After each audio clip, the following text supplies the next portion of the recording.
Hi Positive Readers, this is Positive Writers today with another video. Today I'm going to be reviewing and recapping AHS 1984 episode 1.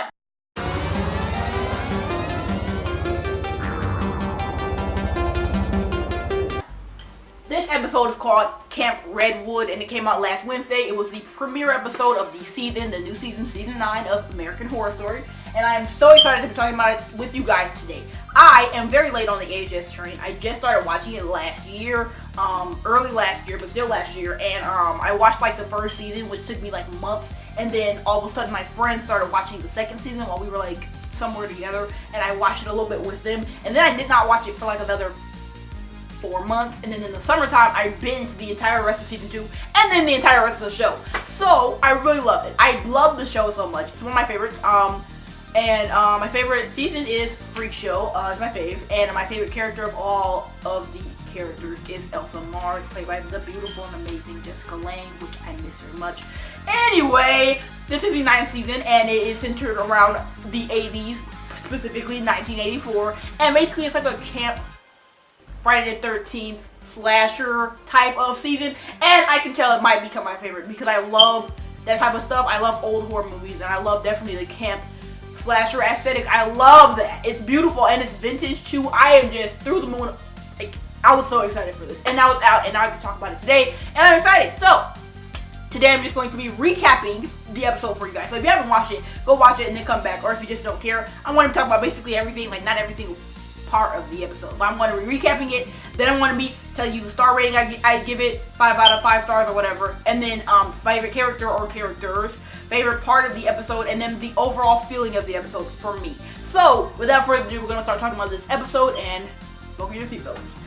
So, recap. It basically was the beginning of the show, of the season, obviously. It started off kind of like, if you've seen Friday the 13th, it started off exactly like that. It was these camp people who were supposed to be counseling the kids or whatever. They're the counselors, so they're supposed to be the responsible kids. And they're in bed doing stuff with each other. So obviously not responsible, and I already know they're gonna die. So they're doing stuff, and then this person comes in who's clearly not of the camp, and he has like a big coat on and stuff, and he's coming in there, and they're like, oh, I heard something, and then the rest of them are like, oh, no, you didn't hear anything. Next thing you know, they're dead, she's dead, everybody in the cabin's dead. So that's how it starts off, and then it comes into the intro, which I freaking love the intro of the season.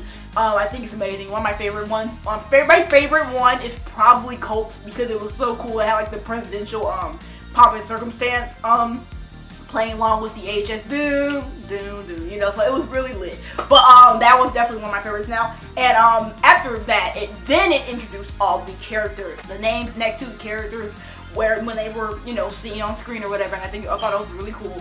And they were inside of like a Zumba class type of, not even Zumba, like yoga, dance, aerobics or something. I forgot, they said it a whole bunch of times, but I don't remember. And anyway, they were like dancing around and stuff, and you kind of get to see the dynamics the characters have. And then everybody's like out, and then they basically all meet, and Brooke is this new character who they don't know yet because she's new to town, and she meets them, and they're like, you know, we're going to a camp or whatever, you should come. And Brooke is like, maybe not. And they're like, you want to be out of LA at this time, because it's set in LA, and we want to be out of LA, the city of LA at this time, like during the summer, because people are crazy and stuff. And she's like, yeah, I know, because serial killers, whatever. It was really cool. I love Brooke's character, but anyway, we're going to get into that. So she decides to go because at the night that, not that they're going to go, but the night that she meets them, that night, someone comes into her house and tries to steal some jewelry from her and calls himself the Night Stalker, which is like this new serial killer walking around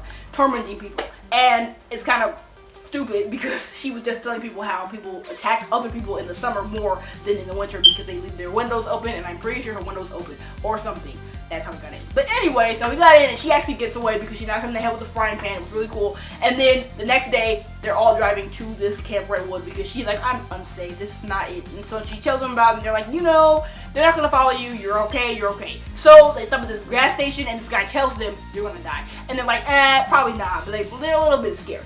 And then along the way, they hit this person with their car. Mind you, they are going to be camp counselors at Camp Redwood, which is the same camp where all the people in that cabin died all those years ago, which was kind of like only 10 years ago, but still. Then, so they hit this guy with the car. He is not dead, but he's like disoriented and stuff. They're like, we can't leave him out here. So they take him with them to the camp, where they meet all these people and stuff, and just, it's like camp aesthetic. It's not really all these people, it's like, the normal counselor people, because the kids are coming in the morning, which is going to be the next episode. So they get there, get settled, they take the people on the tour, and then later on the episode, they basically are sitting around a campfire telling like ghost stories or whatever about the serial killers or whatever in the past of the camp. And then one of the camp counselors who came up, who's actually the one who bought the camp and opened it back up, tells everybody about how she survived this old serial killer. So, everybody's like, this might be a little real, it might not just be a story or whatever. They knew it was real, but now they're like, oh my, like, this is like serious. So, yeah. And then basically the rest of the episode is just them at the camp and just kind of figuring out their ways around. Some other key things that happened. There clearly is somebody following them and watching them, because there's a car at like a random interval. There's a shot of somebody watching somebody. Brooke finds one of the people dead. The guy that they hit with the car, she sees dead on the door behind her when she's running from this serial killer, who just so happens to be the old guy who killed everybody at the cabin all those years ago, and he got out of his mental asylum or whatever, like Michael Myers. So they're like, oh my god, he got out, he let everybody out, all stuff. So, this is a problem, and Brooke is like, this is a real problem, because I just saw him, and I saw this dead body, and nobody believes me because it's gone when everybody comes to check. And then, everything kind of dies down, because it's like, whatever, we're gonna have fun, no use in being like super scared, everybody's like kind of chilling or whatever.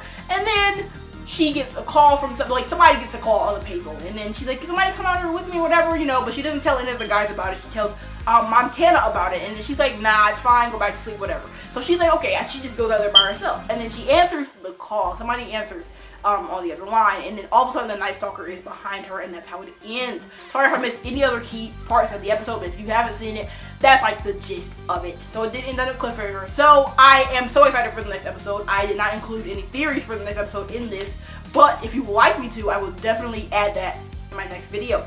And so, the first thing is star rating. I definitely would give this episode a 5 stars. It's one of the best first episodes of the season I've ever seen.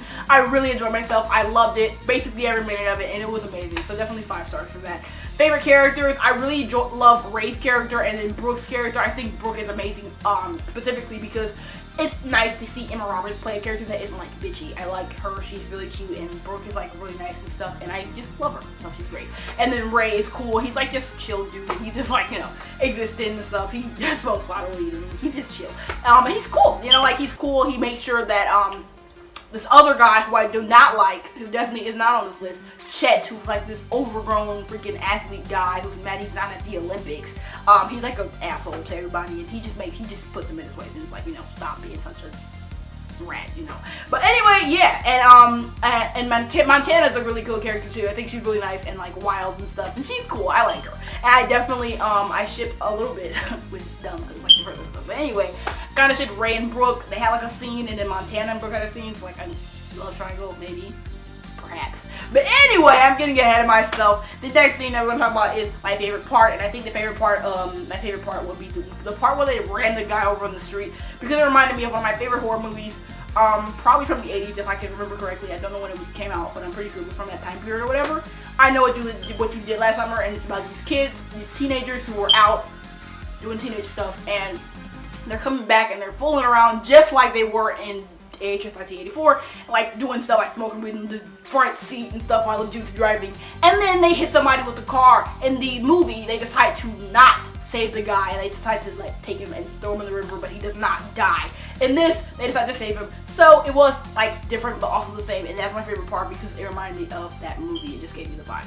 And the last thing we're going to be talking about is the overall feeling of the episode, and I think it was amazing because the vintage aspect, everything that I wanted, I got, and more. The vintage aspect, the old horror aspect, the whole slasher thing, and like the music and stuff, it just felt so like I was back in that time period, even though I never existed in it, and I just really enjoyed it. I just thought it was amazing. The people who's producing it, they're great, and I just applaud them very much. The suspense was great. Everything was amazing, and I'm super excited for the rest of the show. If you would like me to include anything in these recaps / reviews in the future, just tell me in the comments. I hope you enjoyed this episode as much as I did. I hope you enjoyed this recap as much as I did.